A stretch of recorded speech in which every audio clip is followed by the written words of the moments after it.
Brother audition? Okay, let's talk about 2004. 2010 pala. Let's talk about my first audition during season ni Melay. Double up sa kanila, di ba? Parang Double up, parang double up. MLSO watching from Europe. Ano yung MLSO? Parang MILF or ba? UFO? Okay! Dito na nga yung kwintas. Pero yung yung pendant, hindi ito yung pendant. Ito yung pendant. Ito, wala tong pendant. Ito yung pendant dito. Tapos ito. Yung pendant dito, ito yung kay ex ko, yung na may cross. Tapos yung cross, natanggal kasi nahulog sa dagat. Okay, let's talk about my first audition during my first breakup sa Pinoy Big Brother. 2010, March 4, and that was my birthday. Birthday ko po, birthday ko po nung nangyari ang first audition ko sa Mall of Asia and ano pala yon? Bago ako sumalang sa oh my God! Ate Susie, 2,500 stars! Thank you so much! Okay, 2,500 din yung viewers ko. So, ito nga. Bago ako sumalang 2010, lumalabas na ako sa mga extra na ako dati sa Lobo. Yung kay Angel Locsin, tsaka kay John Lloyd Cruz. Isa ako dun sa mga naghawak ng kumakalbo pa ako yun, guys. Tapos, March 9, bumiyahe na ako. March 9, 10 p.m. Bumiyahe na ako pumunta ng Mall of Asia. Pagdating ko doon, 11 na yata ako nung dumating ako doon sa Mall of Asia because I was staying in Cubao that time. Pagdating ko ng Mall of Asia, ang dami na nakapila, guys, pero sarado pa po yung pilahan. Pero sarado pa po yung audition kasi 10 pa po ng morning pa po yun. So gabi ang audition ay March 4. Ano bang gulo? 2010 pala. March 4 yung audition, birthday ko. Tapos pumila ako March 3 pa lang. Doon ako sa malulubong ng birthday ko. Nagulat ako sa 10 tsaka 9 kasi akala ko 2010 pala yung hindi pala March 10. So March 4 ang birthday ko. March 4 din yung audition. So March 3 pa lang ng gabi, bumiyahe na ako doon sa MOA. Doon ako nag-celebrate ng birthday ko. At hiniling ko talaga kay Lord, birthday ko naman po, ipasok mo naman ako sa audition. Then, my wish granted. Nakapasok pa ako sa audition, pero hindi ako nakapasa as housemates. Dapat pala, hiniling ko pala that time, Lord, ipasok mo ako bilang housemates. So, dapat kasi minsan, guys, naguguluhan si Lord sa dami nating tao, bilyong-bilyong tao sa Pilipinas, sa buong mundo. Dapat, if you want to pray something kay Lord na gusto mo ako, be specific. Kasi, dapat pala, para alam niya kung ano ibibigay niya sa'yo. Kasi ang sabi ko sa kanya, Lord, sana makapasa ako sa audition. Sana Lord, makapasok ako sa audition. True enough, nakapasok ako sa audition, nakapag-audition ako, pero hindi ako nakapasa bilang housemates. So, sana pala tuloy ko, Lord, sana one ako maging isa ko sa maging housemate. Dapat ganon. Alam ba, parang ganito.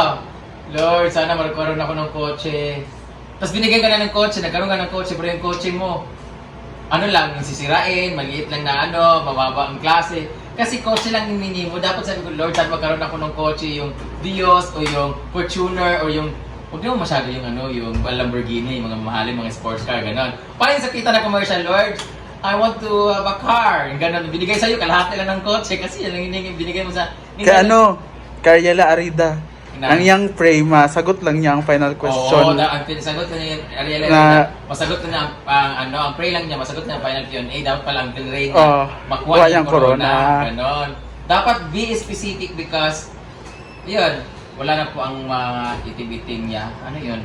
So, yun. So, pero, syempre, ako naman kasi, guys, siguro,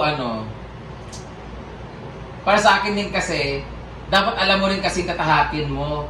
Kasi unang-una, pag nag-audition ka sa Pinoy Big Brother, tanungin mo yung sarili mo muna.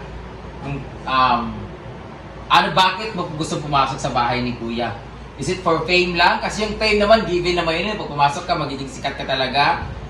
Tapos, pangalawa, dapat ba yung pagpasok mo, meron bang something about you, may kakayanan ka? Kasi ako, kapal na mukha ko eh.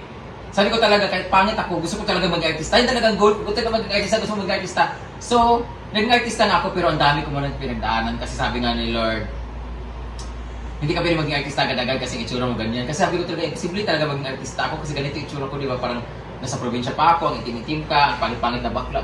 Imposible maging artista ako at sa lahat ng mga tao sa paligid ko, tinatanong din, mag-artista ka, ganyan itsura mo. So pinakita ko talaga sa kanila. So wala man ako nung artista looks pero meron naman akong talent na artista look, artista, yung marunong akong ganito, marunong akong acting, talagang ginawa ko talaga lahat para mapasok ko yung show business talaga.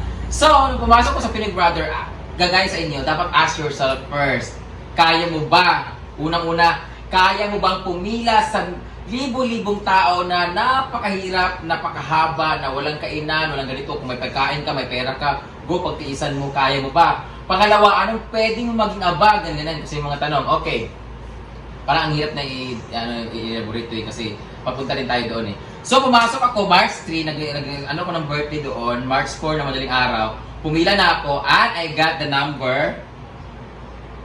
Ito ang number ko. Ito ang first audition picture ko ng Pinoy Big Brother. Ito yung audition pic ko. Ito. Ayan. Ang number ko is 1616 01616. So 1616 ang aking number nung pumasok ako. Kasabay ko sa mga kahilera ko nung si Paco na pumasok din siya sa Pinoy Big Brother. Si Paco at ibang mga housemates ay mga auditionee. Number 16. Guys, parang grabe yung ipila ng ganun-ganon. Pumila ko ng alas 11 ng madaling araw ng March 4. Nakasalang ako 4 p.m.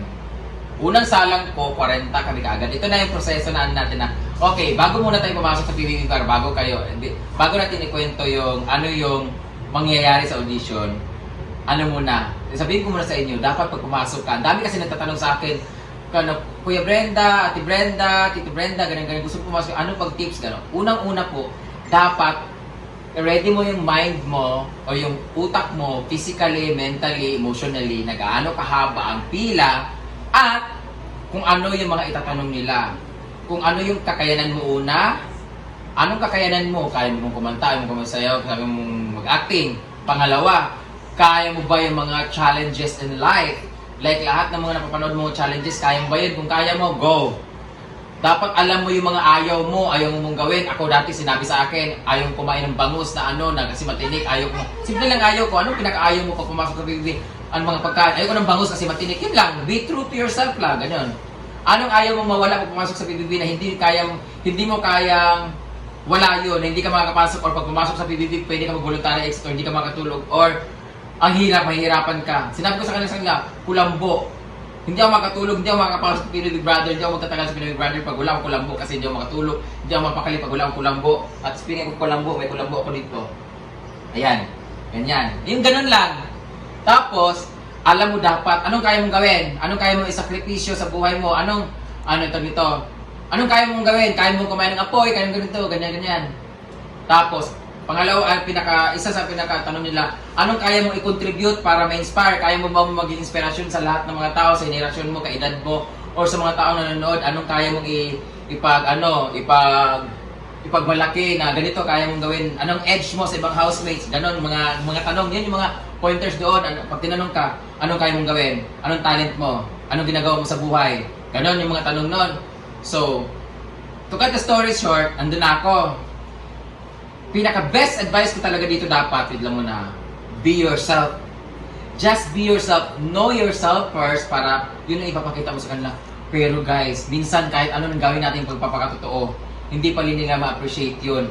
Minsan naman kung gusto mong maging OA para mapansin nila, ayaw din nila yan ng bida-bida. Hindi mo talaga alam kung paano ka or paano ka nila magustuhan kasi minsan gusto natin maging true to ourselves na simple lang tayo pero patay sa paningin nila or hindi interesting masyado. Minsan naman gusto mong magpasikat, pagdating ka agad, ganyan-ganyan, ayaw din lang masyadong pasikat. So, ako, unang pasok ko, itong nangyayari. Pagpasok nyo sa isang booth, kanong kami kasi 40, so pwede pagpasok nyo, 100 ka agad. Sa isang booth, depende sa laki ng booth. So, ang laki ng booth na pinasok namin. Pagpasok ko kaagad, pak! 40 kami kaagad. Okay, binigyan kami ng isang mic lang, isang mic. 20 sa harap, pak! 20 sa likod. So yung una, give your name, age, at ano ang pinagkakabalaan sa buhay. Ganun lang. Ito yung pinakaunang, Hi Pilipinas sa Norway, lo. Wala pa age limit yun. Oo nga pala, ngayong April 27, magkita-kita tayo, may audition po na gagawin sa SM Novaliches. Andun po ako mga launa po ng tanghali ng hapon po after lunch. Andun po ako magpagkulitan ako sa mga auditionists, and sa audition naman po sa Las Piñas naman po. So hindi ko alam kung isasali ako doon. So, pagpasok, ganyan. Give your name. Yun ang gagawin. Una, ano pala, pagpasok pala, 20 kayo, tapos 40 kami, 20 sa harapan, 20 sa likod. Gaganon. Nasa harapan namin gagas Direk Loren, yung ibang mga PBB, mga staff, or mga bosses, or hindi yung bosses, basta ang tawag nun. Basta, ang tawag nun sa kanila. Hindi naman staff, kasi pag staff nito, ano. Basta, yun, staff yun, basta Direk Loren, saka may mga iba doon. Mga panel judges, ganyan. Pagpasok pa, may kamera sa harapan mo, may kamera sa gilid. May kamera sa gilid-gilid, tapos igaganon nila kaagad yung kamera sa 20 piraso. Iko-close up pa kaagad yan, ganyan-ganyan.